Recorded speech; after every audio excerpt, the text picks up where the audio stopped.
Welcome back, Not From Boston fans. As always, I'm your host, Bennett Weinschenk. We have a familiar guest. Harry's back for an episode. We're going to talk about all things Sox and how frustrating this season's been. And it's going to be really nice. But that's not all we have this week. I also sit down with Melissa Myer, the host of Talk Dodgers to Me, and we have a lovely conversation about baseball and fandom and what it means to love the sport of baseball. So I hope you stick around for that. It's going to be a lot of fun. As always, you can find us on Instagram at NotFromBostonPod. We're also on Substack, notfromboston.substack.com. You can listen to us where you get your podcasts, either Spotify, Apple Podcasts, or YouTube. And finally, we're on Patreon, patreon.com/notfromboston. Now, I'm going to stop talking, and then I'm going to start talking again, but this time with Harry and Melissa Myer. Hope you enjoy.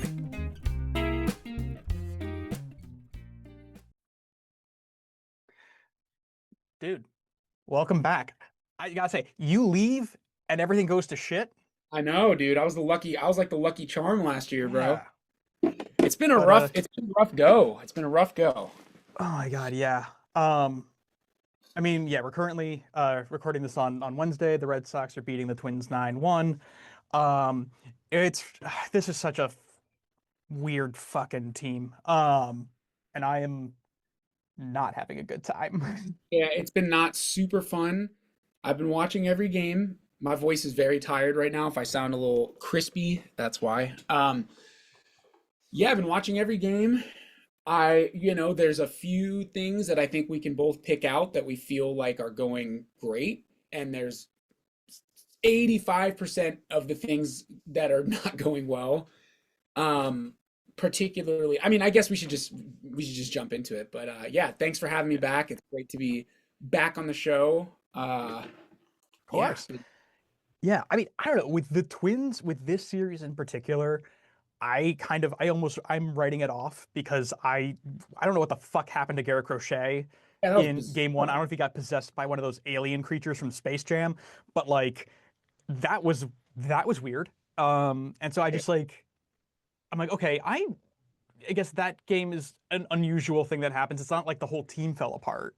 It's just like one guy fell apart.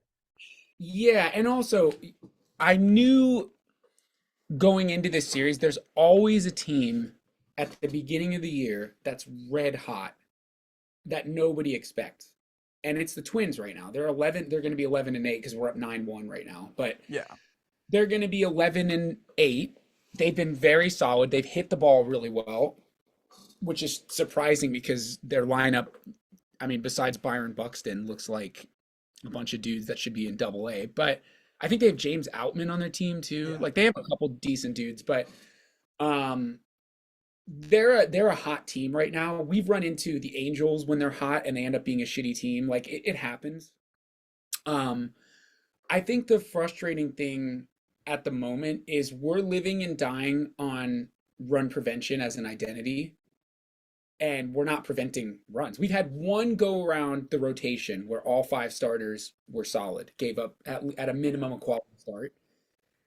And that's what we were sold in the offseason as our identity, which I think we've discussed, but like that was most likely a reaction to not getting Bregman. I think they thought they had that in the bag and he wanted his no trade clause, and they were like, all right, well, fuck it. We're going to just go get pitching, and that's going to be what we're built on. And the pitching isn't really working. So I don't know. I really don't know. Go ahead. No, that's pretty much it, man. I'm just venting frustration. It's not been, and we did, to be fair, we started 1-5, 2-6 last year. So it's not like this is like, fuck it, the season's, it's too early, but the games matter now. The games matter now. This roster is so it's so weirdly like cobbled together, like Frankensteined. Like to me, I'm like, okay, cool. We're doing the run prevention thing. And I think I've heard this from other people too. It's like, we're doing the run prevention thing, but we're not putting our best defense behind our pitchers. Like, I'm sorry, Trevor Story should not be playing shortstop. Not anymore. Not like anymore. the best game of this season was where he was DHing. Like, Um, Wasting those games where he was the two-hole hitter, that was also stupid. He's chasing every pitch. Mhm. Um, but yeah, I think like why I understand the concern about Marcelo's health, but like why he's not currently our starting shortstop Yeah, and I is don't know. or like platooned with IKF, uh, it kind of escapes like it escapes me. It truly does. Like there's I think also Duran at DH is a mistake. I agree, Um, dude. We got to talk about Roman because like the I think he's finding it. I think he's finding it now. Like the this series, defense I think he's been kind of bizarre. putting, yeah, The defense is bizarre. Like I don't. yeah, That's that not noodle arm. something that. That's not something that like was a thing. Yeah. That's I mean, not like, oh man, everybody knows he can't really throw. Like it's like, what the fuck is going on? He's throwing yeah, six bouncers to the plate from shallow left. I mean, it's and I think like that. I gotta chalk that up to a mental thing, right? Don't 100%. because here's the thing. This guy's 21, and I do think this is just a fundamental failure of the upper management of the organization. Everybody knows Bregman's worth was his. I mean, obviously he's a good player, but his Yeah, off the field worth was just as high, if not higher, than his production on the field. His leadership mentality, his sort of mentorship of these younger guys. I think Roman feels like, okay, there's no more Devers, there's no more Bregman. I have to be the guy. Everybody's expecting me to hit 30 homers and to hit 315. hmm, I got to be the guy. And Duran's not in the left anymore. It's a lot of pressure to put on this kid, and he's fucking yeah, 21, dude. Do you know how much stress I had? Like as a 21-year-old, I couldn't have handled that shit. yeah. And he just got done playing with Aaron Judge. Like, uh, I think, and that I think only elevated his like stardom more because the whole world saw him playing Yes, with like the best players in baseball and having Aaron Judge like say nice things about him like it's like I think everyone was like buying in on Roman and I think like that is yeah such an immense amount of pressure for it's a him. it's a lot, and I Yeah, don't so think that like I don't think this is gonna last forever, but I think that we see this a lot with young teams. Like the first five, maybe 3 years of the Dodgers being good. When was their first? I think 15 was their first playoff appearance, kind of post. I Oh no, was they were in the play. They were in the playoffs in like 13, and I remember the Wanya yeah Reed. But this new core was like 14, 15, 16, and then they went to the World Series in 17. Obviously, didn't win. They lost the World Series. Like they had a lot of close but no cigar sort of yeah moments. There were a lot of youthful fuck ups, I think, with that Dodgers team. It took yeah them a while to settle in. It took, Seager obviously was a fantastic player right away, but I think it took that team a while to gel. They were such a young team, and we are a young team. I know we have a few veterans, but we got to be one of the five youngest average, right? I would think. I think Story, Contreras, and Yoshida and Balance. Gray probably counter the youthful like I think the like median age is probably very young, but I think the average is probably like pretty normal looking. Yeah, Yeah, how old is Massa? it's kind of it is 32, yeah. crazy to think that the Dodgers have been in the playoffs every year since 2013, Fucking and crazy. like it feels like it's been the same team, but I'm like realizing like nobody on the 13 team is on the 2026 team, obviously. No, Matt Kemp, James Yeah, Loney, Juan Uribe, they had like Russell Martin. Yeah, it's very different. yeah, So anyway, I mean, obviously they're a very well run organization. Say what yeah, you will, the financial comings and goings with them, but I think that placing your stock on starting pitching and one 21-year-old is not a good idea. That's just like what yeah. I'm seeing. So anyway, I mean, yeah, no, I think you're totally right. It's like very eh, the patterns I think have very like quickly emerged with this team where it's like if the starter doesn't go 6 innings, if the they Red put Sox don't score first, they lose. And it's yeah, like those are two very hard things to do. Like you're asking for a lot in right. getting both of those things done to win a ball game. Uh so like it's yeah, I think it's not sustainable. I have to imagine that at some point um like I mean, I truly the roster just has to be kind of cleared out. Like it has to not cleared out. That means, but I mean like the clog has to be on. It has to be unclogged. Yes. Um, and and it just so that not just so that these like guys get regular playing time, but also so that these guys like know that they have a job. Like they're Yes. like five outfielders are operating under except for like Abreu and Roman, like are operating under the assumption that like I could get traded. Even Sadan's like could probably get traded. And it's like that's a lot to have on your mind trying to play this game. Like it Yeah. would yeah, it would behoove the Red Sox to move a guy, but like they won't do it because I think they're I mean, it's like they're counting on an injury now. Like I don't yeah. I think that like there's a we've talked about this so much in episodes past and in the past season, but there's so much oh, thank you. I'm having some tea brought to me because my voice is very tired. My wife, everybody. Hi, everybody. Um, there is so much wait, I lost my train of thought. I was saying oh, we live in this like analytic robotic world. I think Breslow is like, the paradigm of what Major League Baseball is becoming at the moment. There's a lot of GMs in the fucking, Craig Breslow school of thought here. And I think I was talking to someone about this recently, who's a baseball fan that I work with. The human element, not from a performance perspective, but from a anxiety and can you perform under pressure, and some guys just have that Kobe gene in them where they want the fucking at bat in the ninth inning. Like, we're not taking any of that stuff into account. And what you just said, I've been thinking about for the last couple of weeks, which is like these guys don't feel like they have any job security, to the point of, yes, we traded Rafael Devers. I know Devers was a bit of an issue, but like there wasn't, if that guy didn't have job security, like that's crazy. Alex Bregman, I Yeah. think everybody and their grandma thought he was going to be back for a 5-6 year deal. Like it doesn't feel like the upper management slash ownership views these players as anything other than numbers. And I do think that has an impact on the field. Yeah, I think there's definitely a lot of this like asset management going on here. And yeah, it's like it is like something that I think is really pervasive because I think a lot of people like I think the majority of like what we see online are the fans who like are into the analytical shit, but they do not represent the majority of sports fans, like baseball fans, period. Yeah. I think a lot of baseball fans are like I think on our wavelength where it's like I don't really care if like your algorithm like tells you that this is the way to maximize this team. Like put Jaron Duran like on the field, or put like you know fucking whoever wherever. But I don't know. It's how the Red Sox get out of this mess because like what they need is like unfortunately what they need is to get hot and like go on a streak, and that just like that doesn't just happen. Like that takes like if that happens, it takes a lot of time, and it's really hard to do. And you know, I think this team is so streaky that I'm like, I don't know if I can count on you to like offensively be on for five games in a row. Yeah.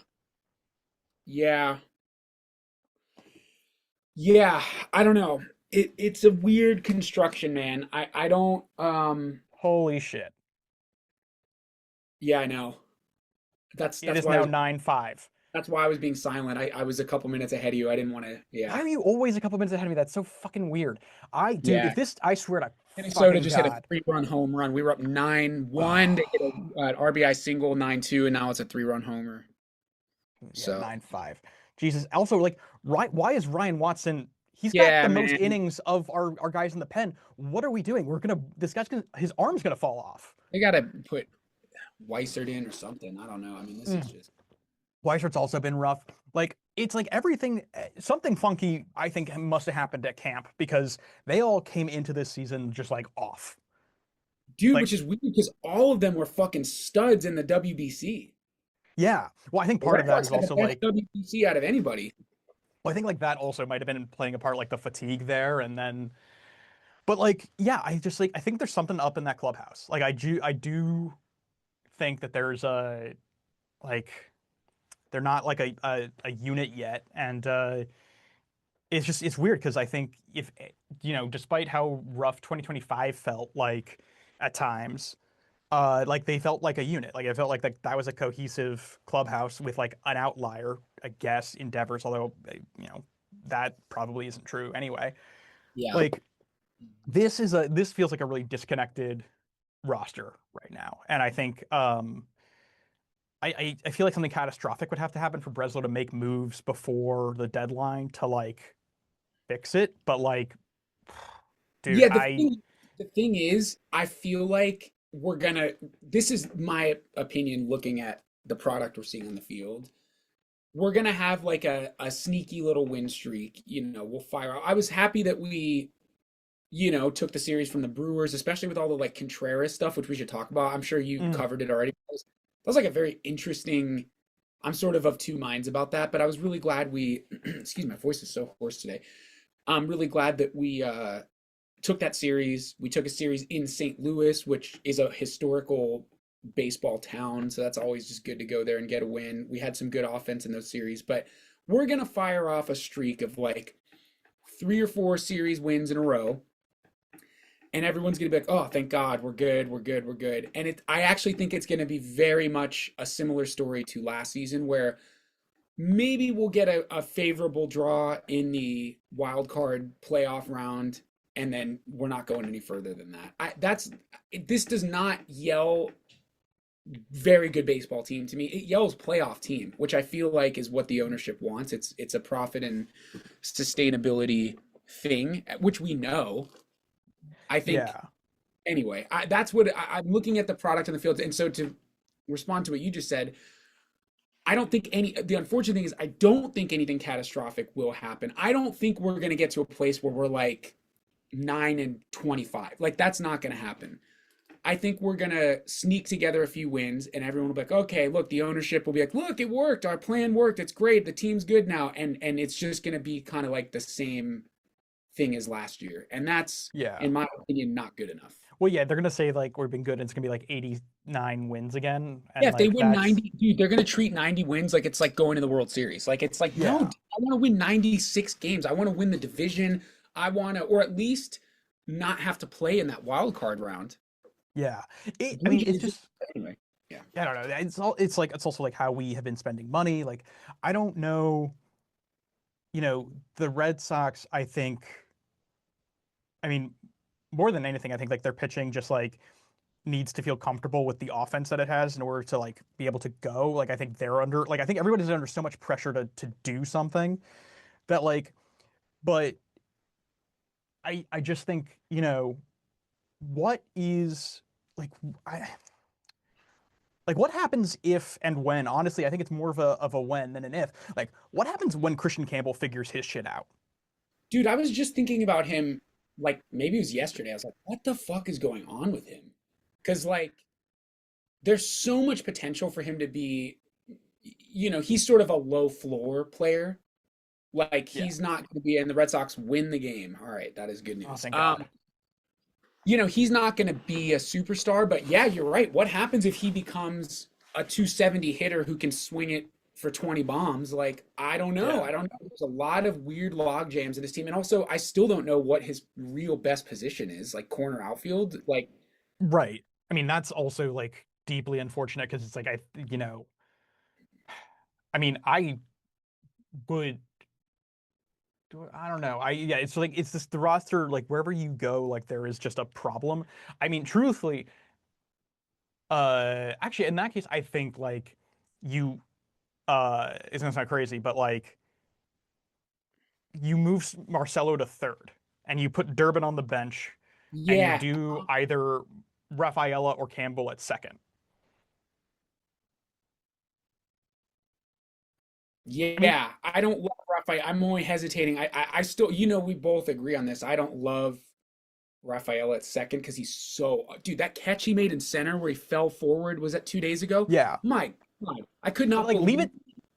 leave it to Craig Breslow though to construct a roster where the best defensive position, like you Him get the not in best center. defensive value out of your Gold Glove center fielder at second base. Like that's how Yeah, broken this team is. I know. And even Durbin, like again, that just sort of felt like no, I never want to dig at these players because they do something that we all Yeah. wish we could do at a level that we wish we could do it at, and they do it every day, and they're all good, right? Like it's not like these guys are shit. But that was again sold as like he got third in rookie of the year, and but I'm like, he's not an upgrade in any way. He's Yeah. just like a singles hitter. He's kind of like Luis Ariz, but he strikes out more. So like I don't know, and he's not like a crazy good defender. Maybe, but then there's the issue that we brought up earlier of like Story is not a good shortstop, dude. Not anymore. So you can't really put like what do we do if we put Myer at third? I don't want Story to be the shortstop by the end of the year, personally. Yeah. That's just like my own taste. The eye test is not passing. Yeah. The fact of the matter is like Stories. Uh, well, he does seem to struggle with like fielding the ball cleanly every once in a while, but like his thing, he's just making really bad throws. And Yeah, it's like hard. if you were going to keep him on the Hard field, like elbow. put him in the position where he's making the shortest throw possible, which is second base. Mm-hmm. Like I think that Cello at short makes sense. Platoon third, like honestly, because you have Monasterio, who I think, you know, I haven't seen enough of him to really like make a formal like strong opinion, but like platoon him and Durbin. I also don't know, like this is also another thing, and again speaks to like how stupid our roster is. What like Nick Sogard and Nate Eaton are just sitting in AAA. Bro, and they're fucking good. Those They're guys, good as shit. Like yeah. it's yeah. I truthfully like at this point I don't like it's like just DFA Yoshida. Like please Dude, just eat the what's money and so DFA though? him. What's crazy is like he's like one of the best hitters at the moment. I know, but he can't like if we refuse to like play him every day, which like I'm like you can't because there are just too many other regular like starters on this team. Like he's just eating space. That would be really, really helpful to like fill with Sogard or Eaton or at some point maybe Campbell, uh, depending. But like it's so messy, and I like I give Alex Cora like a bit of like grace because I'm like, dude, I can't imagine what those meetings are like where you're sitting in your office with your coaches and you're just banging your head on the table, just like I don't know how to fucking put 18 guys on a field, man. I also Like, don't think he is legitimately doing the best that he can, and I don't think he has as much control as we think that he has. You know what I mean? Like we yeah, know that case, but yeah, yeah, I agree with you. I think Yoshida should be DFA'd. I also feel like right now, vis-a-vis Nate Eaton and Nick Sogard, actually not even right now. I'm a believer because, as I always have said, games in April and May matter hmm just as much as games in September. I don't give a fuck when the game is on the calendar. If it's a major league game against a major league team, it counts toward your record. Bring the best guys up and put them in the lineup. Like you know what? They're like, oh well, we spent all this money XYZ. Like, do you want to win games, or are you just interested in like making people feel good about their contracts? Because Nate yeah, Eaton also had a crazy good fucking World Baseball Classic. He took Scooble deep. Like he was yeah, fucking three off Scooble.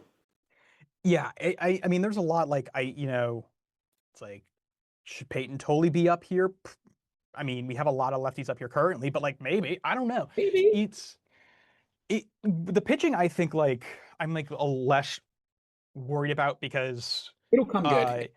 ultimately like whether they allow a ton of runs or don't allow a ton of runs, we're still going to lose games because we don't score enough runs. You know what I'm Yes. saying? Like Yes. there has to be like a bat that is like sustainable in that lineup that like Well, there everyone is. else can kind There of is. build around. There is one bat, and you get all the credit in the world. Oh, Wilson I mean, Contreras. He's a yeah, good player, and he's not going to hit 30 bombs, but he's going to hit. I yeah, genuinely look at him, and I'm like, as a former catcher slash could potentially still catch at some point. He clearly knows the strike zone. He's done it twice this season. He does the ABS. And he just walks to first base like he knows it's a ball. I love that he knows the strike zone. He swings at pretty good pitches. I've seen him chase a little bit, but he's not like Story. He mhm, swings at good pitches. And he's the doubles, man. I love the doubles. He's a doubles threat every time. So Yeah. to me, it's like I would be hitting him second or third. I know he's slow, but like we don't actually have enough guys on base for him to make an impact when he's at the plate at fourth or fifth. Like it doesn't. Yeah. I would move him up. I mean, right now I'm worried about him because he missed today's game because of his lower back. Mm-hmm. So I'm just hoping that doesn't turn into an IL stint because that's a big loss for the team if he's out for that long. Offensive output. I think honestly, I know that it's so counterintuitive to like how baseball teams like operate these days. I think your top three are like Roman, Wilyer, Wilson. Yeah. Like I know it's like lefty lefty back to back, but Willier's your best hitter right now, and I still think Roman can make the leadoff spot work. And like it's like that traditional line of thinking, when you like how you used to build a lineup where it's like your third guy is your guy who can drive in the most runs, and it's like, well, Abreu and Anthony can get on base quite often, and Wilson can drive them in. Like that. That's just what I'm makes saying. Move him up. Get the two guys that are gonna get on base and put. There's this weird, like, I don't know. A lot of the modern baseball stuff. I'm just curious as a matter of opinion. How do you feel about the second hitter being the best hitter typically in a lineup? I mean, I think that like. I think to me like that is that makes sense to me, but like what I'll qualify it as being is like because I know where you're going with this, like in a like if we take like an old Red Sox lineup, for example, like from like the 20 like 07 or 08, where it's like Ellsbury, Pedroia, Ortiz, Manny. Yeah. Manny is like the best overall hitter on that team, but like he's hitting fourth because he has that pop to go behind Ortiz. Pedroia's in that spot because he's the best all around like player. Like he can hit and he can run. Yes. And like I think his value might be a little higher there in that respect. So like I think number 2 hole I would say is your most complete player. Okay. Your most complete hitter. Yeah. Yeah, because you want someone also. I mean, this is sort of piggybacks on where I was going with this, but like I agree with you. But then isn't it weird that like we had Rafael Devers hitting 2 last year, which I feel like as a complete player, actually Devers is kind of a slug machine.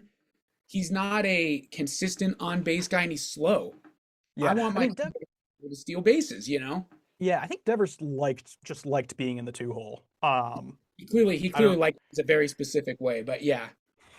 Yeah. Also, I think it's really funny because I've seen Giants fans online be like, "Why is Devers not hitting?" And I'm like, "Because he moved from the most hitter-friendly ballpark to the least hitter-friendly ballpark." I was actually just about when brought his name up. I was just about to look up his stats. Like the only reason anyone ever hit in that ballpark is because they were juicing. Like yeah. So yeah, of course Devers isn't playing well in San Francisco. Like I don't. He's not only is he not hitting. I mean, he's not only not hitting home runs. He's hitting like 200. Like he's. Just that whole team is a mess.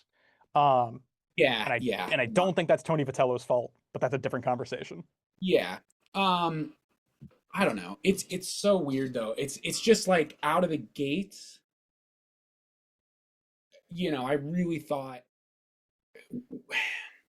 I guess I'd say I really thought I was gonna say I really thought we'd be a lot better, but I genuinely don't know if I did because we said it when we were doing the episodes in the off season. Like we traded very productive middle of the order offense for like, I think Ranger has been bad, but is an upgrade on Giolito. Sonny Gray is kind of the same as Giolito. Like we got one extra starter, which is great. Yeah.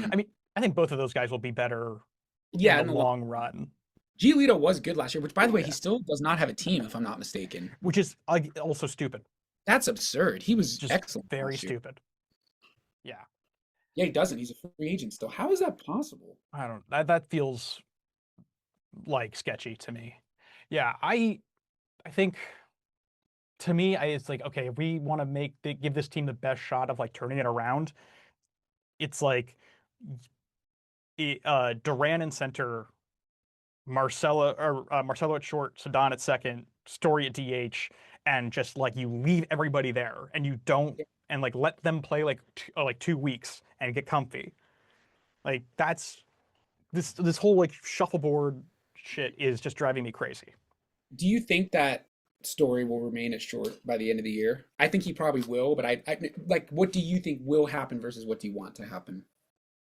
Yeah, I think right now I'm like leaning toward that he will still be a short, and it'll be really annoying. But right now Yeah. I don't have confidence in the Sox to like do the right thing. Dude, Uh, why is he still swinging at pitches that never start on the plate? Like for like the entirety of, I don't know if it was like this in Colorado, because candidly, I don't watch very much Rockies baseball, but like he swings at sliders away that never cross the plate. Like they're never yeah, close to in the zone. I'm like, I get swinging at a bad one every now and again, but it's like an automatic K when he's down 0-2 because I'm like, all right, here comes the slider away. yeah. I mean, you go look at his baseball savant, like his swing take profile is like from It's last year is similar to this year, but this year it's way worse. Like outside like it's lower like every corner, time. he's just whiffing. Uh, yeah, I don't know what like it is. Like it's like funny because it's like it is a at this point predictable because it's like, hey man, 2 strikes.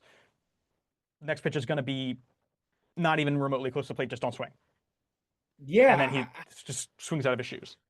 yeah, it's really frustrating. And I think he got, we look at last season as like this big season for him, but I don't know. I don't value home runs in at the expense of quality at bats and quality Mhm. hitting. And I think, I love OPS, and like his on base percentage part of that was extremely low, which is why he Yeah. didn't crack 100 last year. Um, and I think right now, what I'm seeing from our team is we don't have that many runners in scoring position. It's not even that. Last year, I think we were failing to bring in runners in scoring position. This year, to me, in key aspects of the game, I'm like, or sorry, key moments of the game, I'm like, we genuinely do not have any runners in scoring position. We barely have guys on second base. Yeah, I mean, and when we do, we don't do anything We can with bring them. him in, but like, how do you even get Yeah. practice bringing guys in when it happens? What, like twice a game?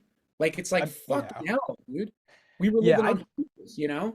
right. I just hope that with this like twin series, because I do think, also like going back to Monday, which was a shit show for Crochet, like that game ended up being 11-6, which is like not a good score, but like the fact that But we were looking able to back, claw our way to that is yes, significant. And like I think Duran is like picking up steam. He's hit now his second bomb, I think, today.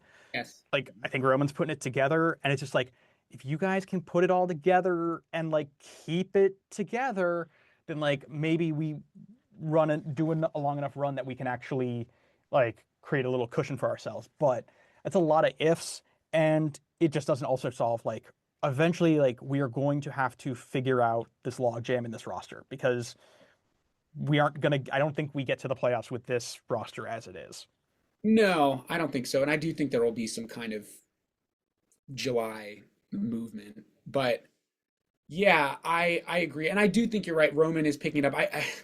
Red Sox fans are funny because like online, on Twitter and stuff, it's like hard to get it's hard to be in those spaces sometimes because like I've seen Boston fans online like, dude, this guy fucking sucks. I'm like, dude, it's been like 3 weeks. Can you calm down? Like, Yeah. I texted you about maybe moving him off the leadoff spot more as a confidence booster. Like, maybe Mhm. get him in at third with dudes on base so he can drive in some runs and get his confidence back. But like, he doesn't suck. Like, there's crazy Yeah. people saying shit like that. But I also think that's the hard thing about playing in Boston is like that comes with a lot of extra pressure. The fans have very high expectations, and we haven't won since 2018, and we haven't been to a World Series since then. So, Yeah. I mean, um, I've been thinking about it since the fans, and I'm curious about your take on this generally. Like, since the game against Milwaukee, where they were chanting "Sell the team," I've been thinking mm, about this a lot. Where I'm like, it's really interesting.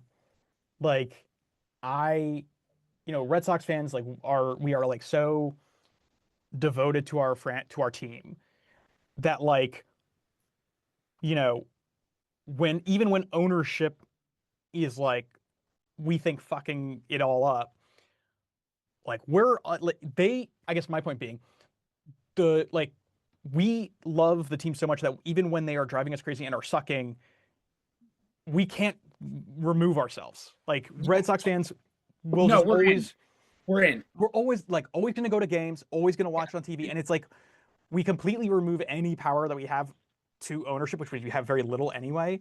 But I think that's just like really funny that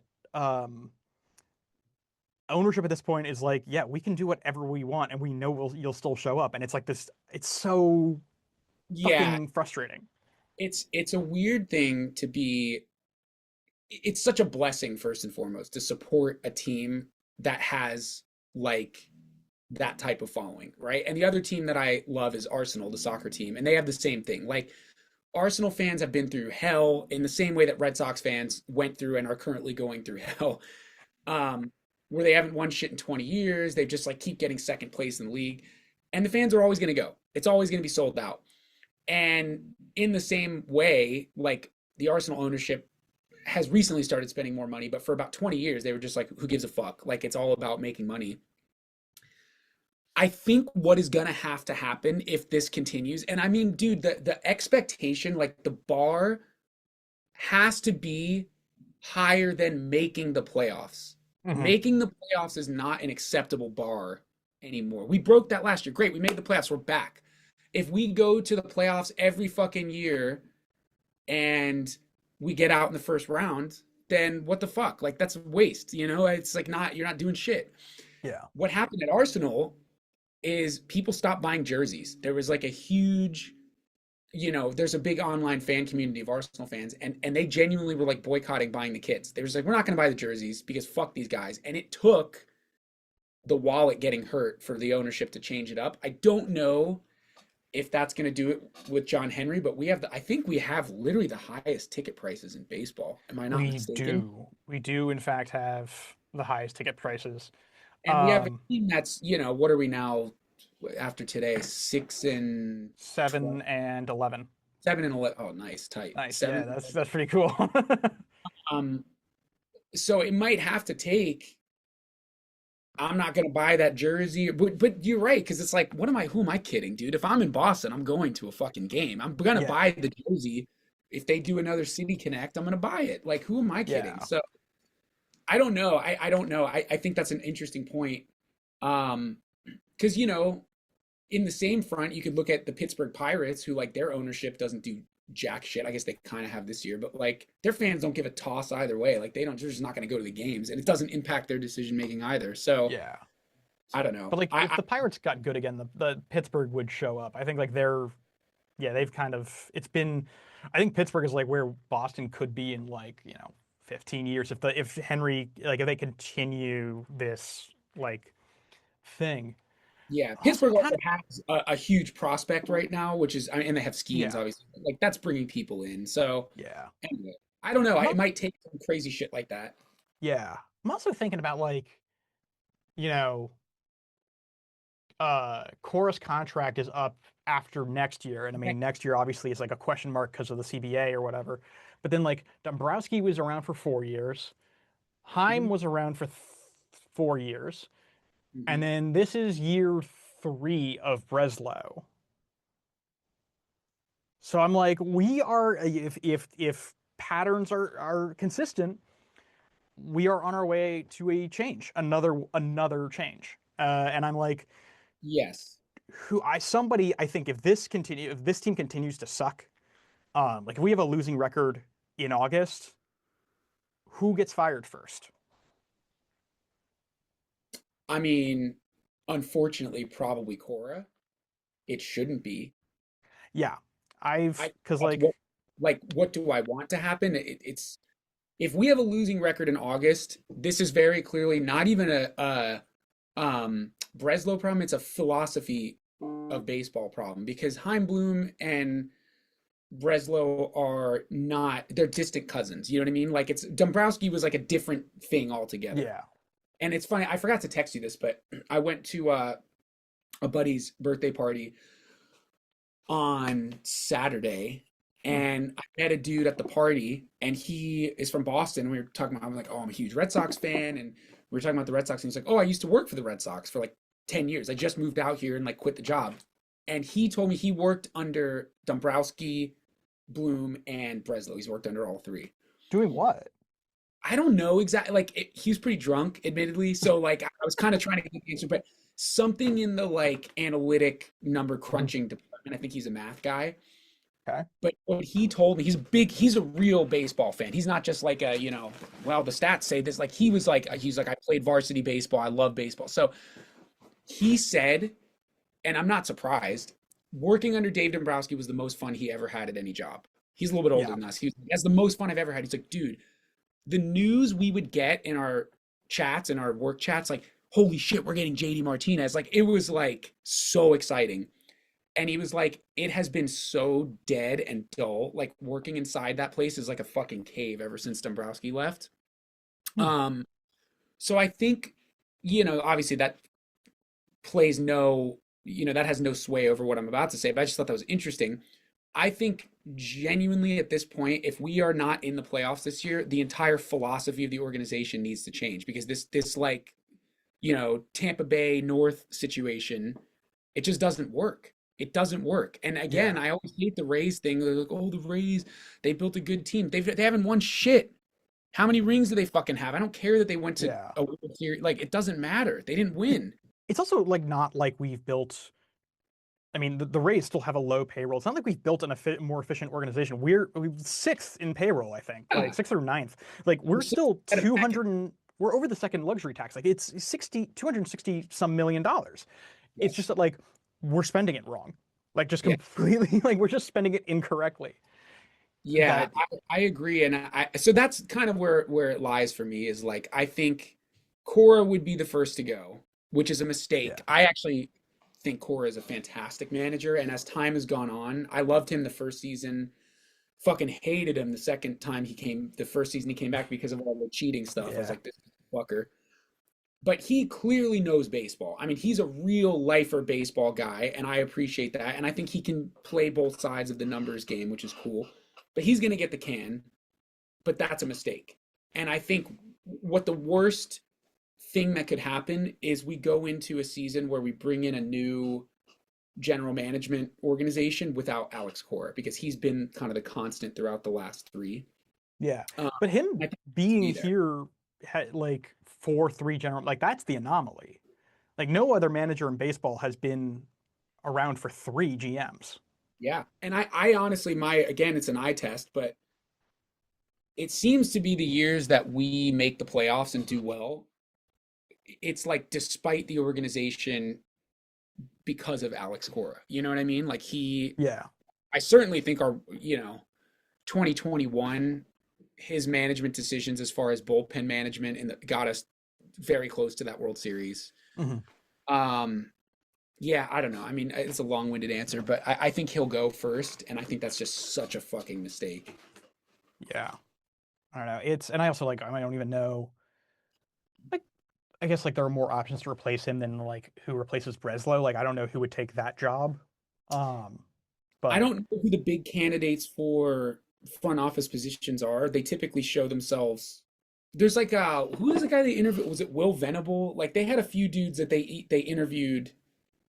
They interviewed Sam Fold from the Phillies. That's what I'm thinking of. Sam Fold. Yeah. Yeah. Like, I don't know much about what his philosophy is. I don't know, but well, I mean, he worked under Dave for like however many years, so. But there was a great article from Jen McCaffrey a month ago about like, Breslow being kind of like close to the end of his Red Sox life cycle, as it were. Yeah.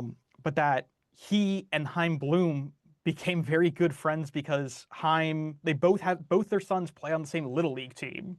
What? Because Chaim never moved from left Boston. Oh. And so like he and Craig just ended up being like buddy, like just chatting about like work and stuff. And like, I don't know if like Chaim's giving him like career advice or whatever, but like they got close like over the winter. Or I guess over the summer and then like into the off season. And that's like also kind of where our trades came from with St. Louis, which is kind of funny. That is bizarre. I know, right? I can't imagine sitting. So does he must surely live in St. Louis now, but that's strange. But like, dude, I can't imagine like sitting next to like my direct predecessor. Yeah. Like, and just hey like man, I got talk fired. and work. Yeah, I don't know. The Fuck, other that's thing, the other elephant in the room that does need to be mm, addressed is like, I think this goes deeper than the general management, right? Like it's a Henry thing, maybe. I think the sell the team chance, obviously fans have every right to be upset because the product we've been sold is not yeah. the product we're getting is not what we've been sold. But that being said, I think that there is like an entire well, I guess I want to know what you think. Do you think that there is any interest in doing what it takes to put a World Series winning ball club together, or do you think it's really like 95% profit and sustainability and that's it? I think probably more profit and sustainability. I think I there do will too. never be a willingness to do what the Dodgers do, you know. But there's a really great like video essay by June Lee and I think More Perfect Union that came out a few weeks ago Oh, I saw about this. like I saw this. Yeah. I think the presence of private equity in Fenway Sports Group is a large part of why things are the Thanks. way that they are. Because Yes. private equity ruins everything. Um, It wasn't this way before. it wasn't this way literally until 2020. Yeah, I know. All of a sudden, as soon as fucking COVID, it was like, what the fuck is going on? Like, Yeah. it's like we don't care about winning. We like moved, yeah, we moved Mookie and then like it all just kind of like went to shit.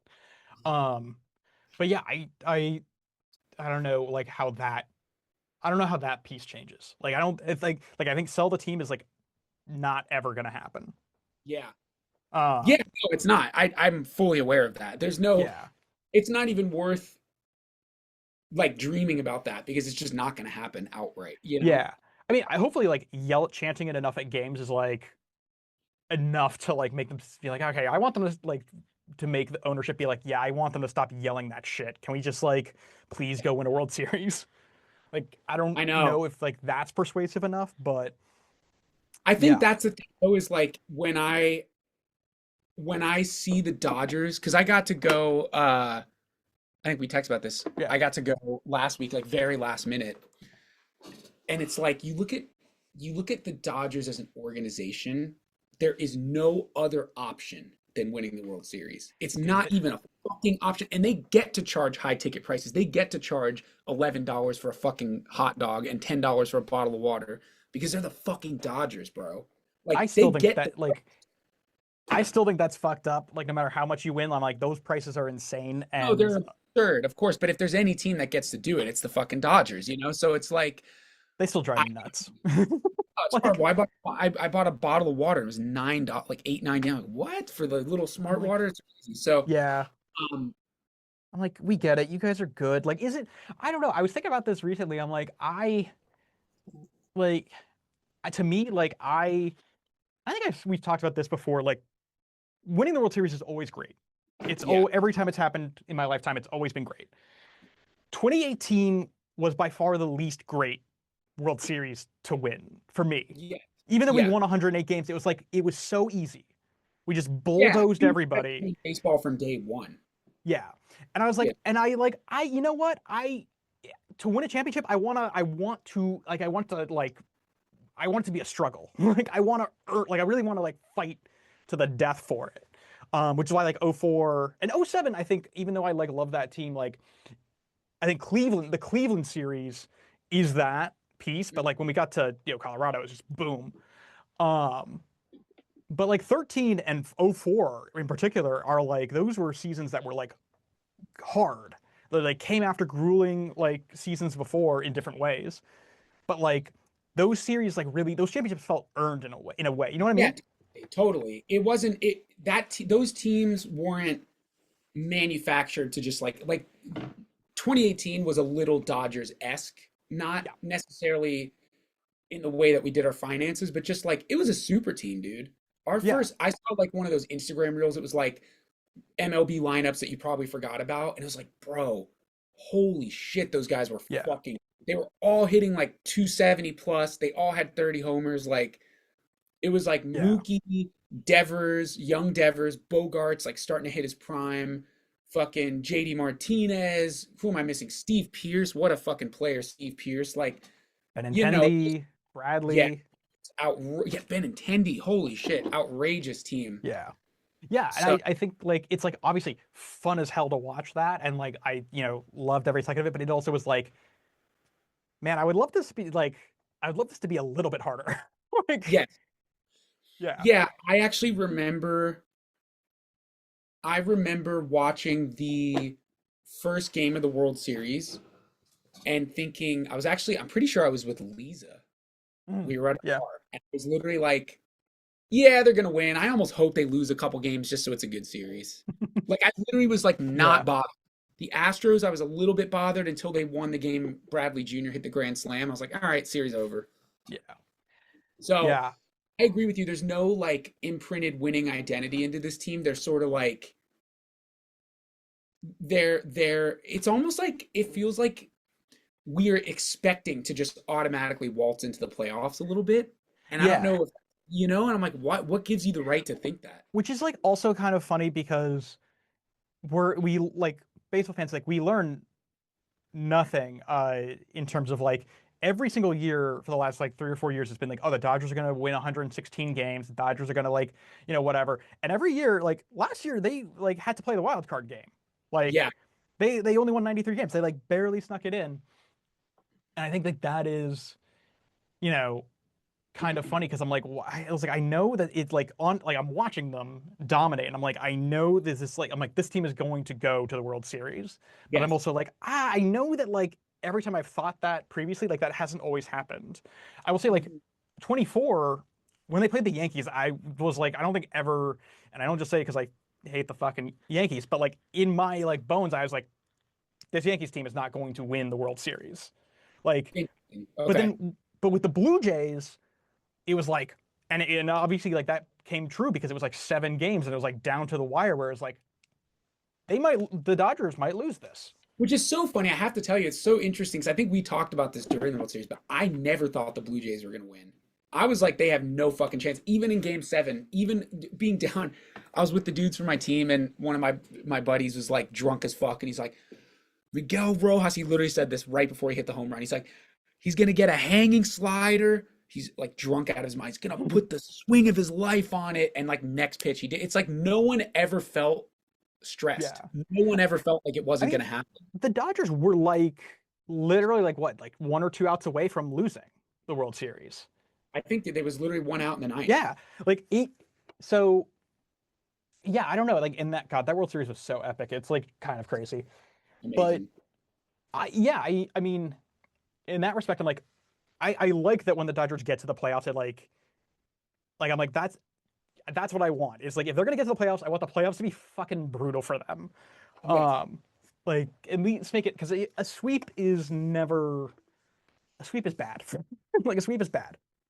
Yeah, I think like objectively it's kind of bad for baseball. Like nobody Yeah. really No, I mean yeah.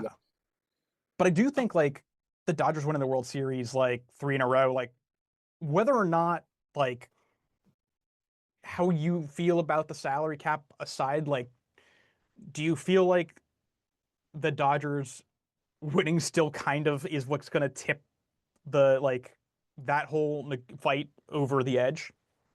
Mm, in the sense of like it gives like an it like how so? Like if the Dodgers, like say the Dodgers don't even make it to the World Series and like 2 teams with like smaller payrolls do and win, I think that really hurts the owner's salary Yeah. cap argument. But if the Dodgers win a third World Series in a row, I feel like that for owners are like, yep, that's a red line. We are not, this negotiation is not going anywhere until there's a salary cap. Like that, and that's what I'm afraid of. Yeah, I think that you're probably correct. I mean, as misplaced as that, like there's so many flaws with that argument Of that the course. Dodgers are responsible for that at all. Yeah, of course. But I like, mean, frankly, the Dodgers have as you pointed out, a shady TV deal, but also yeah, like the Dodgers have benefited from players taking, these weird extended backloaded contracts, yeah. which obviously would be negotiated, I think, as well. If I'm not mistaken, that's something that um is that something that the owners do want to continue, and the players do not want to continue. I don't know how they feel about that, but I do feel like the Dodgers are like like legally exploiting all of the loopholes in the system that exist, which Yeah. is like more power to them. I do think now that we all are aware of these loopholes, they need to close. Yeah, I think so too. Yeah, that's sort of how I feel as well. I mean, I think probably yes is the answer to the question of like if the Dodgers win, does that give the owners more power? Like absolutely. They can all point and say, Yeah. look, see, like they have a never-ending wellspring of talent because they spend so much money, which again, it's a bit of a misplaced understanding of what's really going on with the Dodgers, but Yeah. um, yeah, I don't know. I actually just I would say I genuinely think the Dodgers are not going to win it this year. I think that there's like it's really hard to just aside from the money stuff. Mhm. I think it's really hard for teams to win 3 in a row. I know it's been done before, but like that's really Yeah. hard to have the motivation to do that because it's like what are you playing against at this point? What's your whiteboard, your bulletin board material? Like they don't want us to win 3 in a row. You already won 3 out of the last fucking 5. Like Yeah. I mean, like it is. I think it's the same thing, and I don't know if you saw this on like a previous episode of the pod where I like hmm, very quickly like ranted about Tariq Skubal choosing not to pitch again for Team USA because of yes, the I did. hypothetical. Like it's one of those things where I think this falls into that category where it's like, hey, I don't like your plate means nothing to me. Like I Yeah, can't like, oh, you want a third World Series? Like fucking I don't like who cares? Like that's an unattainable thing for like 99% of people. So like I don't know if you can get me like more realistic stakes that like I as a fan can empathize with, then like cool. But if it's like I just want a nice shiny a third shiny piece of jewelry, then like fuck off. yeah, yeah, yeah. I don't know. It is going to be. I mean, I think the bigger, again, an elephant in the room that certainly needs to be addressed is like how damaging a lockout will be for baseball because I mean, baseball right now to me is they're saying it's like the second most viewed American sport right now. yeah, it's eclipsing basketball, which is cool. Yeah. But I think I think a lockout is like I can tolerate a lockout until it starts eating into games. That's where it's going to be like that's where it's going to become unacceptable. And I do think Oh, it'll yeah. be like last time where they got like right up to where it was starting going to affect games and then they figured it out. Like I don't think it would be so fucking like it'd be absurd for them to be for either side to be okay with losing games after what the game has done in the last like 3 years. Yeah, it would be crazy, dude. And like, I mean, that just popped in because you brought up the World Baseball Classic. Like, we didn't even really get to talk about that. What a spectacle the World Baseball Classic has been. I mean, the World Baseball Classic, it's not on par with the World Cup, but I was in Europe and there were people wearing, I'm not kidding, Team Italy hats. We were in Portugal, but like Europe sort of embodied watching baseball on behalf of Yeah. Italy. I was I like, saw, Team Italy didn't like, what the fuck? That's crazy. like Team Italy also didn't qualify for the World Cup this year, and I'm like, is that going to become a baseball country? Dude, I was just talking to my friend about this. This is just a crazy because I'm Italian, and so Right. I cheer for the Italian teams. The Unfortunately, Italian team was great this year. they're awesome. I was all in. I watched every one of Yeah. their games. Unfortunately, FIFA is now because Iran is probably going to drop out of the World Cup, because of all of the craziness. Stuff. Yeah, they're now saying they might give Italy a chance to qualify in their spot, which I think is horseshit. I'm an Italian fan. Would love to see Italy in the World Cup. That is bullshit. We don't deserve to be in the World Cup. So that's number one. So I think all Italian fans feel that way. There is a legitimate argument to be made at this point. Italy has not played in 3 World Cups. This is their 3rd World Cup they've missed. Hmm. I think it's the second best F1 driver is Italian. There's a gymnast that's supposed to be like the next Simone Biles. That's an Italian gymnast. The Italian baseball team is really, really good. There are kids in Italy that are no longer interested in watching the national team for soccer because they're like, what the fuck? They don't make it to any of the tournaments. So like, I'm going to watch baseball instead. So on that point, it's like, this is a huge pivotal couple years for baseball. There's going to be another WBC in 29, right? It's every I think 3 so. years. Yeah. And it's like, dude, that kind of stuff. I obviously love soccer too, but like that could be huge for growing the game internationally. If kids in Europe are like, yo, that was kind of sick. And like our Yeah. fucking team isn't in the World Cup, so I'm gonna watch that instead. Like they cannot lose games this year. It can't happen. I don't know what is it probably will happen, but Yeah. it can't happen. I think it would be so terrible. Also, just because I'm thinking about FIFA now, like, dude, this World Cup is going to be a hot mess, right? Yeah. Like Yeah. It's the horrible. ticket prices, the whole like ticket thing where they moved the map around or whatever. It's a joke. It's a joke. And it's New like Jersey Transit's like raised their prices from like $13 to 100 to get to MetLife.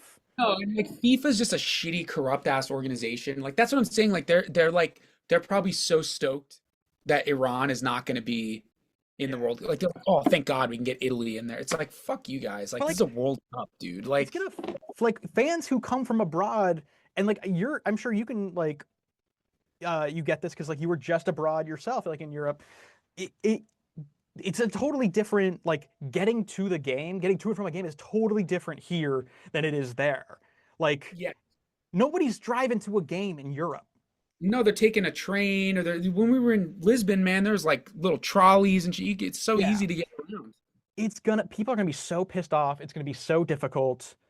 Uh, and I just like I don't know, maybe that'll be what gets this country public transit. We'll see. Yeah, Um, but but anyway, yeah, just to bring it back to baseball, yeah, yeah, yeah, yeah. I pivotal couple Mm, years here. I'm curious is based on like everything Red Sox, just to bring it hmm back to what we talked about. What is your current expectation? Again, not what you want to happen, but what you think will happen as far as where we will go this season. I think. Like Hmm, if you were to use this as a microcosm for the whole season, you know. I mean, I think that this team. Uh, I'm very afraid because I can see it happening. I'm very afraid that this team goes back to being 78 and 84. I have to be honest, I'm in the same boat. I'm like, this feels too much like 2022 and 2023. And so Yes. help me God, if we go from playoffs to last place, like something's got to change. But like Well, I that's right now, actually say that's what I'm most worried about because that feels very possible. what I'm actually the most worried about, which is what I think will happen, is I think we'll win like 83 or 4 games. Mhm. Miss the playoffs by because what was Cincinnati last year? 83 and 79, 79, yeah. 79, 83 and 79. Quick maths. I think we could end up in that mold and miss the playoffs by a game because of the Mhm. way that the wild card. Like, oh man, and then they're gonna again sell us like, look how we were so close, guys. Like, trust us, this is gonna work, and then not make any changes. That to me is the worst possible outcome because if we win 73 games and we're fucking way out of it, somebody's getting fired. You know what I mean? Like it's gonna turn over.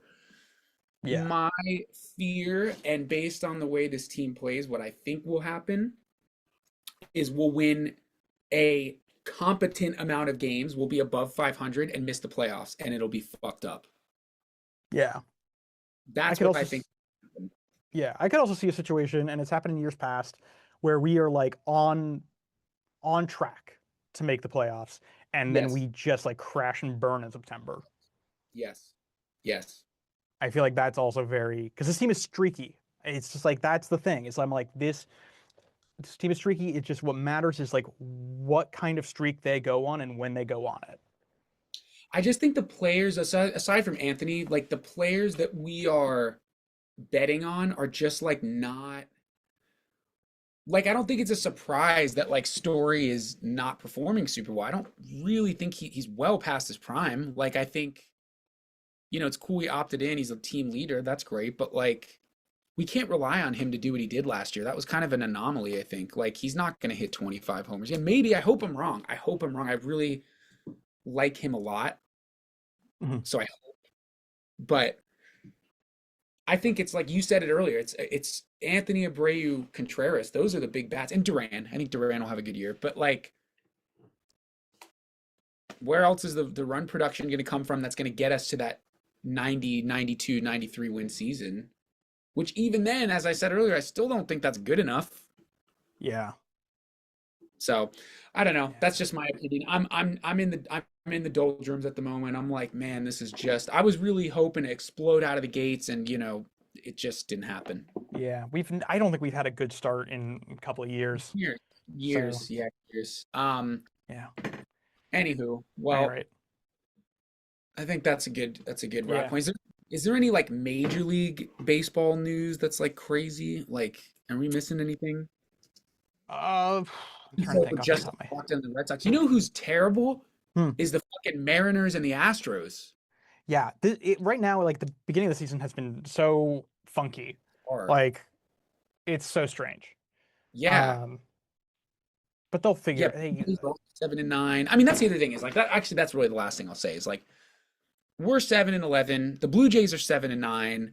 Kansas City 7-10. They've got a great team. Seattle's 8-10. Houston 7-11. Like we're far from the worst team in the league. We'll figure it out. It's just like the Mets, I think, are 7-11. Like, yeah. it's just I think we expected a lot more coming out of the gate, and we didn't get it. Yeah, I think that's right. So that's a good place to leave it, man. yes. Thank you for coming. Thanks for having me. Always happy to jump on again. Always welcome. Cool. All right.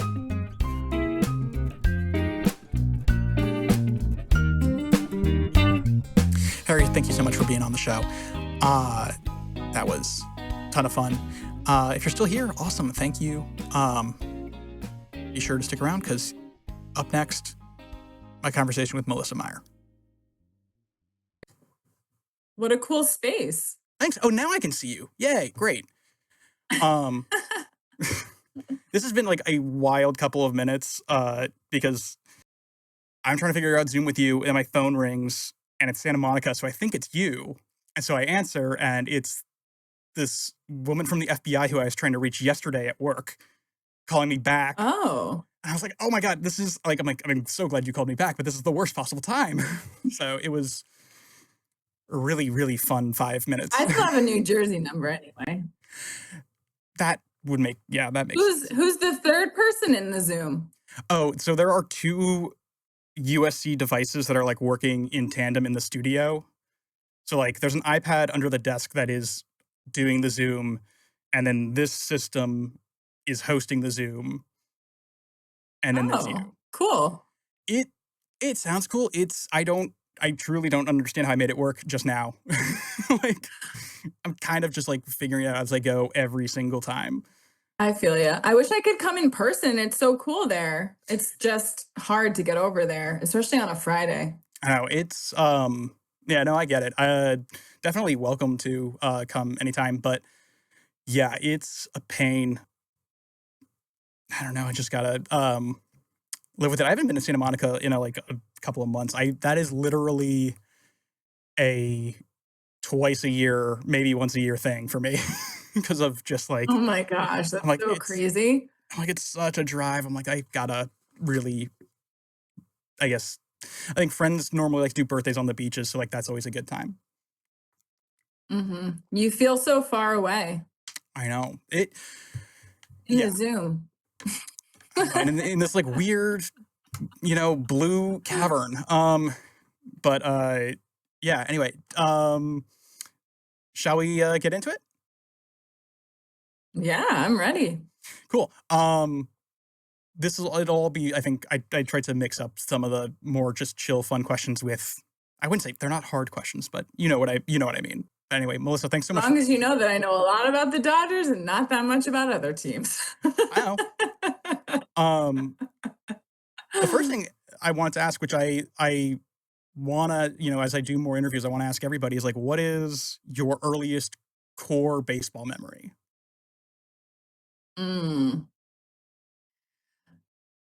Before even watching any professional teams, I was watching my dad play. My dad was always on different teams growing up. He had a league with his company. He had a league with like the local bar in town. And so my sister and I, like, we have so many pictures of us just growing up, sitting at these games all the time. So that's my earliest memory. Oh, that's really sweet. Yeah. hadn't even like thought, because in for me it's all memories of like MLB stuff because no one in my family was playing. Um, Other than me, that didn't even occur to me as a possibility. That's so great. Um, I And guess when we couldn't go, my dad would come into our rooms when he got home and told us how he did. And I started to learn like the lingo. I remember being like, did you hit a single or did you hit a double? Like, like starting to learn the words and understand the game a little. And he was always excited to tell us how he did. oh, that's so great. Uh, I feel like that hearing that, I mean, that feels like that makes a lot of sense. Just knowing, I mean, knowing you, but also knowing like how you've kind of built Talk Dodgers to me in the last couple of years. Because you've Mhm. said before on the show, right? You're like you and your dad, like that is a very formative piece of like what inspired the show. 100%. Yeah. I mean, I love baseball from my dad, and he died when I was 16.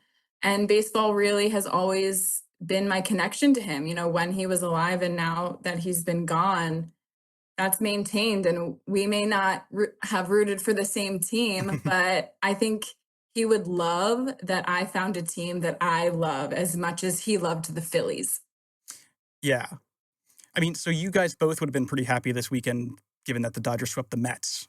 So, like, you both kind of Yes, won. but I think you know that I have a whole family of Yes. Mets fans in New Jersey. So after that Yeah. third game, we talk in a group chat and we're always giving each other crap. I didn't even want to say anything because I didn't know what to say. I Right. And didn't you feel don't like want to, rubbing like, it in. yeah, you don't want to kind of, yeah, you don't want to be a sore winner. That's funny. Out of curiosity, what do you, because I was watching, I think I was at like All Seasons or I was at a bar or something, and they had the game on, and the Dodgers were on the road and they were wearing these new blue away jerseys. I know, I love them. It was They're adding that into their, jersey routine. I'm into it. I like these. They kind of remind me of their spring training blue jerseys. Mhm. So I'm on board. Yeah, I mean, they were nice. It was just like, it was so jarring because they're like one of the last, in my mind, they're like one of the last teams that really, other than like their city connects, like they're one of the last teams that is really just white and gray. And then I was like, okay, this is like seeing a dog on its hind legs or something.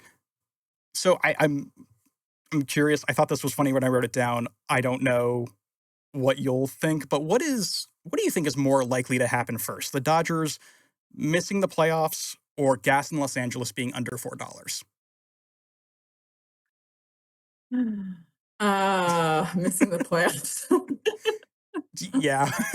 No. Actually the opposite. Okay. Hopefully. Yeah, they're both things that I could see never ever happening in my life. One thing I always thought was really cool about, like, I guess when I, first cold emailed you a year ago, or a year and change, is that we both adopted our teams. We're neither of us are from the place where our team, is based out of. I'm curious, like, how have you ever felt like, have you ever felt imposter syndrome as a fan? And obviously, that I think you still managed, to create Talk Dodgers to me, but I'm wondering if is that something that you still kind of wrestle with every once in a while? That's funny. That's a good question. I do not feel imposter syndrome at all. I feel very proud that, I booked a one-way flight to LA. I didn't know anybody, but I knew I loved baseball. So I started going to games and really falling in love with this team. And I didn't ever know anybody to kind of fall in love with a team like that. I come from a family of sports fans. My dad was one of 8, but and I wasn't even thinking of this at the time. All of the kids from like when they were born like different teams. My dad was like on the older side, so him and his older brothers all became Philly fans, which was what my grandparents were. But then like below them, the Mets were really good in the 80s. So my aunt and uncle are diehard Mets fans. And then my other aunt moved to San Francisco. So she raised her kids up there and they're all Giants fans. So we have fans all over the place. But because I kind of hide from my listeners that I was a Yankee fan at one point, but it's kind of like you grow up somewhere and that's who everybody likes. So you're kind of like just thrown in there. So when I really started to like come into my own and understand who I am and what I value and things like that, and I moved to LA, I really aligned with the Dodgers culture and all that they were doing behind the scenes. That's what makes me fall in love with the team. The people, their values, what they do when no one's watching. And so I feel really proud that I found a team that I really respect in so many ways. And now, obviously, they've become my life. Right. But I still occasionally get someone from back in New Jersey giving me crap about it. Right. I mean, and they always will. You? I used to get some heat from friends who were actually from Boston or from fans at games about being a Sox fan. I haven't really anymore because sometimes I think I just end up knowing more about the team than they do, and that like ends up kind of protecting me a little bit. But I don't know. I think I've been a Red Sox fan. To me, I feel like I've been a fan long enough that I don't feel like anyone's questioned it in some time. But it's funny. The reason I was thinking about this is I was doing a focus group. I was participating in a focus group here at USC earlier today that turned out to be sports related. And one of the questions was like, what makes somebody a true fan?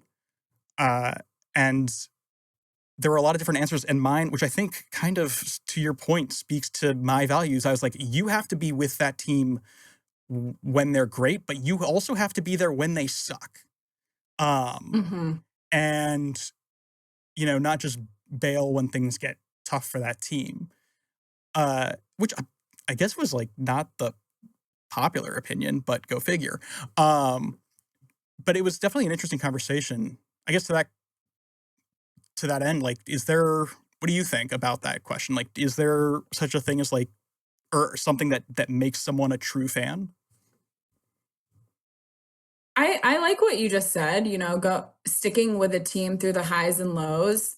I will say that like when I brought Jacqueline on the podcast, because she's born and raised in LA and has been a Dodger fan her whole life, I really love that she brings that to the podcast and that like people can relate to me in some ways and may have been a transplant and started to love this team, but they also can relate to her of like being born and raised in LA and all the generational fans that have been created here. I mean, it's hard to say like stick with a team through the highs and lows because I've only known the Dodgers through the highs. When I moved here, it was when the Guggenheim Group took over. Right.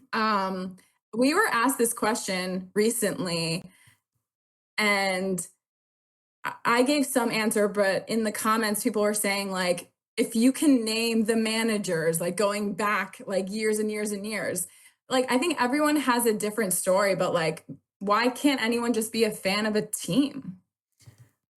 Yeah. Why there's so many rules. Yeah. I mean, I feel like why would I in this moment need to know who managed the team in like 1945? Necessarily. I'm like, does that really, that's what's going to make someone be like, yep, you're a fan. Yeah. You just like briefly touch on something that I think is really interesting, and I totally would have forgotten to ask it otherwise. Do you typically look at the comments section on like social media posts or other content that gets published involving Talk Dodgers to me? Like, I guess as someone who creates content like that, is that because I know that can be a really sticky thing depending on who you are. Yeah, I mean, I do all of our social media. I'm the one, doing the podcast, uploading it, everything. So I see everything. And to be honest, yes, we've gotten some rude comments here and there, but it really is overwhelmingly positive. I feel so much love from this Dodger community and even like other people here and there. And maybe I have an ability to block out the bad and really focus on the good. But I read it all, and even the bad ones don't bother me, because if you're taking the time to like leave a mean comment on purpose, I think that says more about the person than anything else. And so I've really learned in like my own personal development how to not take everything personally, I guess. Yeah, that's a But also, like, when you really believe in what you're doing, you just keep going and nothing else matters. And when you know it's all coming from a place of like heart and it's all genuine, what's there to hate? man, that's a really awesome way to look at it. And honestly, like, God, so well adjusted. That's very cool. I don't think have gotten One comment that I'm thinking of right now is, you know, typical comments like, get back in the kitchen, ladies, you know, things like that. It's like, what Yeah. year are we in? And really that's the best you got? I know that feels kind of lazy. Like I don't. That sucks. Yeah. Uh, on a positive side of like of interacting with people who listen and watch your show, I hosted a ton of watch parties during the postseason last year, which were, I mean, as someone who was there, like they were a ton of fun to go to. Uh, what what was seeing that turn out like, and do you have more events planned? Like, do you want to do more in person stuff with Talk Dodgers to Me listeners? Absolutely. Yes. Well, one, thank you, Bennett, for coming to all of our watch parties. It was so nice to have you there and just kind of be a support for us, and also being, you know, you were team Dodgers for all those games. And I really appreciated that. Um, so thank you for that. But yes, that was such a crazy time. You know, I've never felt such uh burnout than after the postseason, where like after that whole year, I felt like I couldn't even enjoy the win, to be honest. So I guess now I can reflect back and think about it more positively, because I've like am going into this season knowing that I need to take better care of myself so I don't get in that burnout again. But that's what made it all worth it. Seeing the people show up for us who love the podcast, who shared, you know, their words of encouragement and how they've been listening from the beginning and things like that. For me, that's everything, and that's what keeps me going. And I talk to our, you know, listeners and followers all the time on social media, but to see people in person who really love what I'm doing and what I've built, sometimes I'm like, I can't believe all these people are loving this thing that just like came from my head. Like, what a cool thing. And for them to show up for you, like walking to my car all those times, I was mostly in tears, just feeling an overwhelming amount of love. And for this year, I want to bring the community together more than ever. So we are planning a lot of different things, watch parties, and just ways to get people together. You know, we just are doing a partnership with Arena Club, which is the world of like card collecting, and Oh, cool. Jacqueline and I are becoming obsessed very quickly. So things like that we can do together. Like we have a baseball version of those like Taylor Swift friendship bracelets. So we're going to do a bracelet making party. I don't know if you're going to want to come to that one, but I would yes, like. we're going to be doing a lot. I personally like. I love to fidget with things. I can't sit still to stand my life. So maybe honestly, a bracelet might be fun for that. Well, you're welcome to come to any of these things we host, of course. It's funny, as a Sox fan, like our season has been so miserable up to this point, and just frustrating. And Harry and I have been constantly talking and just being real grumpy about it, because it has really sucked. And it's like I'll then like go out into the world or look at my phone and it'll be like the Dodgers just they have sunshine and rainbows flying out of their butts. They're having such a good time. And I'm like, can somebody please do something wrong? Like just like one thing. So like let me know you guys are like, you know, normal. And it's like it's a very weird experience as a fan, who like I like what the Dodgers are doing, but I'm like I honestly I think it's jealousy at this point. Like you can call that emotion like envy or jealousy or whatever. Um Can you but give me like a little recap of how the Red Sox are doing so the Red so Sox, far this season? they're 7-11, which is a losing record, but it's like very I just think that's funny because of the brand. They started the season 2-8, which was their worst start since Wow. 1945. They have been a hot mess. Their roster is ridiculously clogged and poorly constructed. Garrett Crochet imploded the other day and gave up 11 runs in less than 2 innings. So Wow. we're fragile. Yeah. But Are there a lot of injuries right now? no. Not a ton. Okay. Not ones that we didn't have already in spring training. But yeah, it's like it is one of those moments where I'm like, okay, this will end, like it's like we're just gonna have to suffer through it because at a certain point this will be something you can like look back on and will be like a formative part of whatever good thing happens next. But Mhm. oh boy, is it hard to like remember that sometimes because it's rough. But I'm yeah, sure. it's also Jaron Duran flipped off a fan, which was Yes, but I'm glad he did. yeah, I am too. I'm like I feel That bad for fan the deserved guy. way more than getting flipped off by him. And I hope, actually, that's a good question. He didn't get in trouble for that, right? Uh, I guess the Jared Twins. Duran? No, Jaron Duran didn't get in trouble. And the Red Sox Good. were like, we back this 100%. And my issue is not with what Jaron Duran did because I also am like, guys, do we? I don't put a lot of stock in like the middle finger, but it's like in the context of what happened, it's like, yeah, dude, this is of course like that's his reaction. That'd be my reaction, to be your reaction. Um, Mhm. I don't know what fans because this is not the first time this has happened. I don't know how like certain fans get it into their head that like it's okay to say stuff like that to players. It's disgusting. Yeah. It's really disgusting. And like what I was saying about the comment section, that is someone's personal insecurities or, negativity about themselves that they could even project that onto someone. It's so disgusting, and that fan should never be allowed at a baseball game again. What Jared Duran did in being vulnerable and opening up about what he's gone through is so courageous, and I'm sure is helping so many people, like a pro athlete who kids admire, to admit things and to be vulnerable like that. I give him so much credit. And for him to have to deal with that is just I hate it. I think it's so gross. Yeah.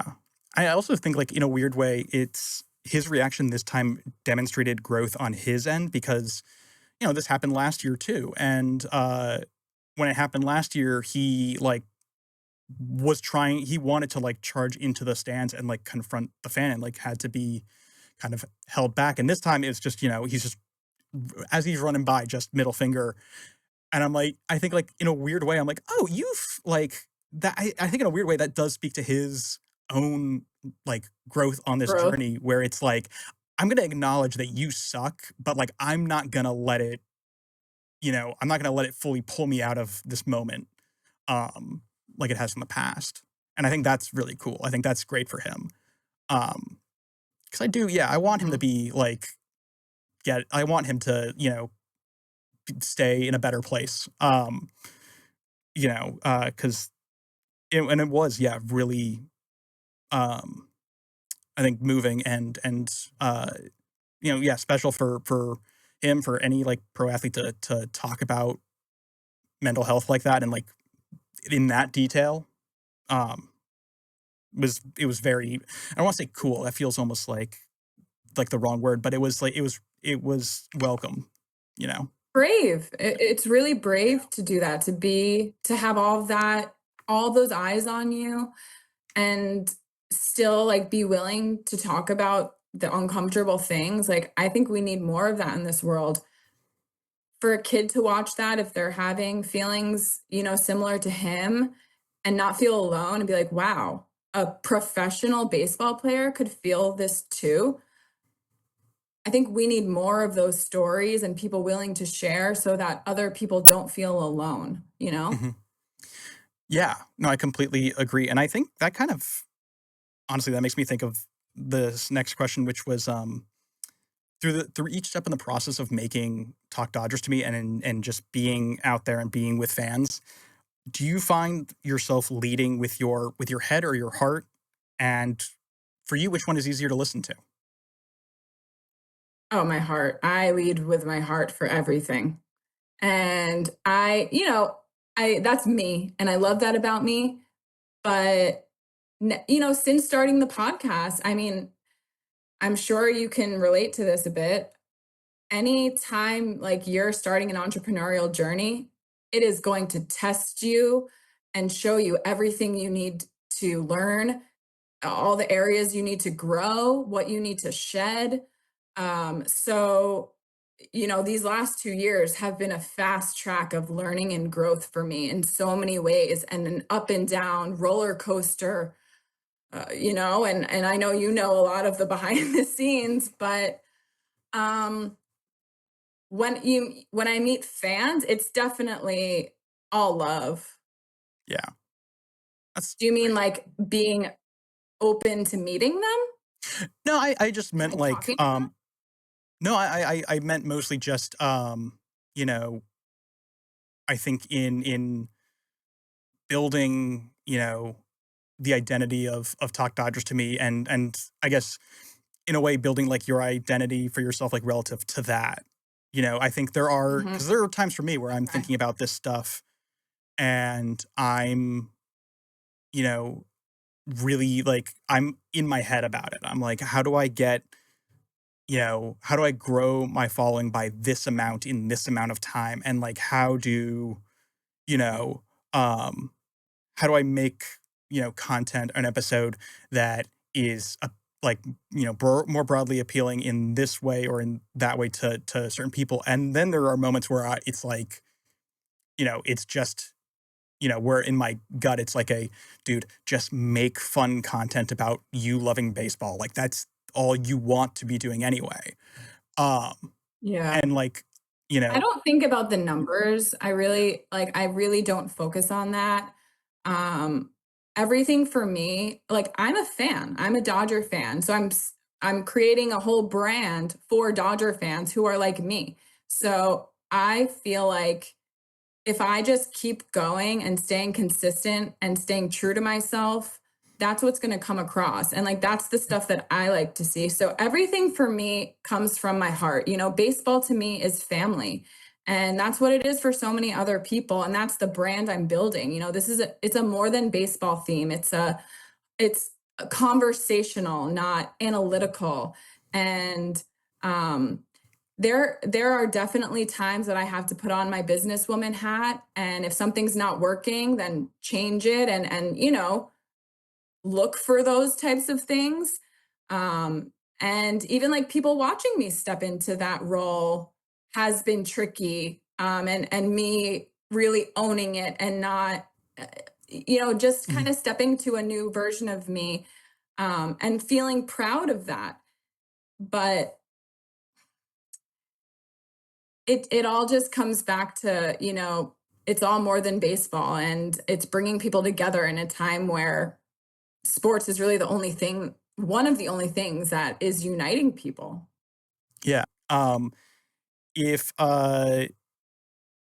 if you were, if you were throwing the first pitch out at Dodger Stadium, one day, like the Dodgers One invited, one day.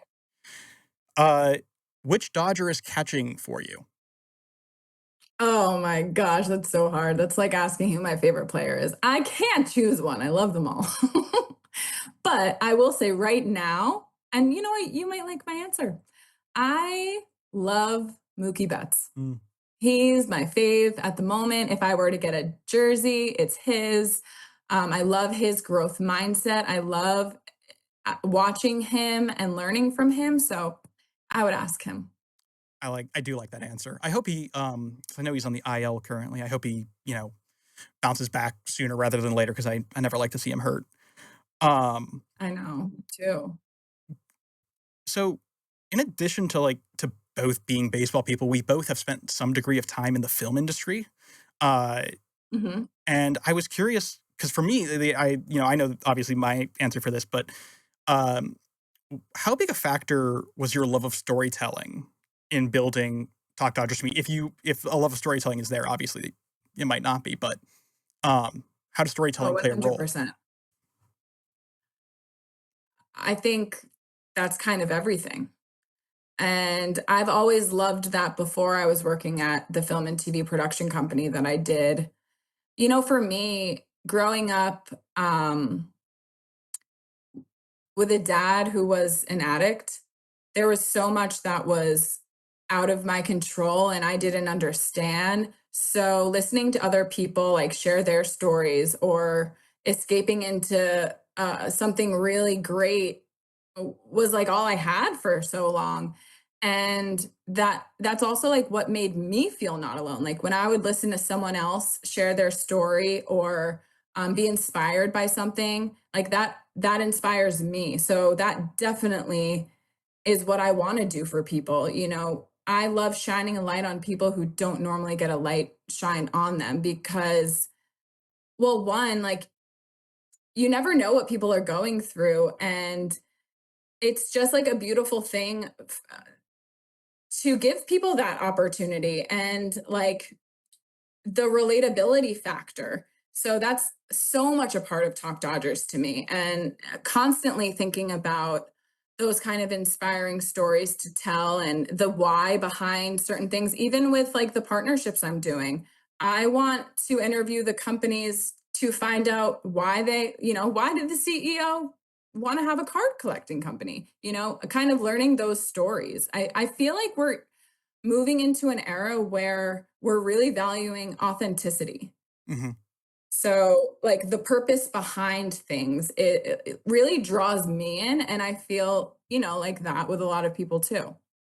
Yeah, I totally agree, and I think it's something that we talk a lot about um, on the PR side of things is how valuable authenticity is. I mean, generally, but in right now in the world of business and in communication, which I think is I mean it's a good thing. I'm like of all the qualities to you know uh, kind of be trendy. I think authenticity is a great one.